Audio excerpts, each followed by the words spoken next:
এইটা হলো গিয়ে টক দই, যেটা আমি কিনে আনলাম মিষ্টির দোকান থেকে 20 টাকা দিয়ে। এই দইটা এখন আমি আমার চুলে লাগাবো। তোমরা অনেকেই জানো যে আমি লোকের বাড়িতে বাসন ধোয়ার কাজ করি, বাসন ধোয়া, কাপড় কাচা, ঘর মোছা এইসব কাজ করি। তো আমি সেরকমই আমি আমার একটা টিচারের বাড়িতে কাজ করি। তো উনি খুব ভালো একটা মানুষ, ঠিক আছে? ওনারও দরকার ছিল কাজের মেয়ে, আর আমারও দরকার ছিল কাজ।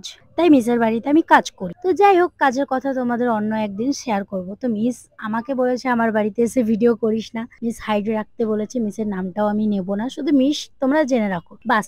তো কথাটা হচ্ছে গিয়ে, মিস আমাকে 2 সপ্তাহ ধরে বলছেন যে মাধবী, তোর চুলে সাইনি বলে জিনিসটা নেই।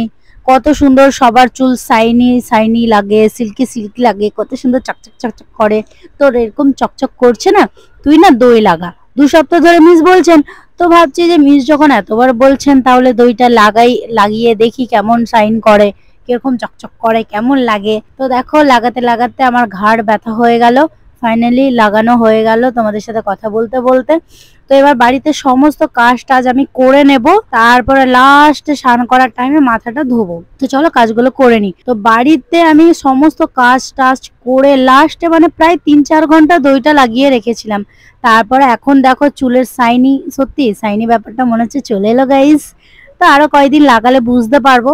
রেগুলার না, ওই 3-4 দিন পর পর লাগাতে হবে। তো আজকের ভিডিওটা কেমন লাগলো অবশ্যই তোমরা জানিও। আবার দেখা হচ্ছে নেক্সট ব্লগে। টাটা। এখন দুপুরের টাইম, এখন আমার খুব খিদে পেয়েছে, এখন খেতে যাচ্ছি। টাটা।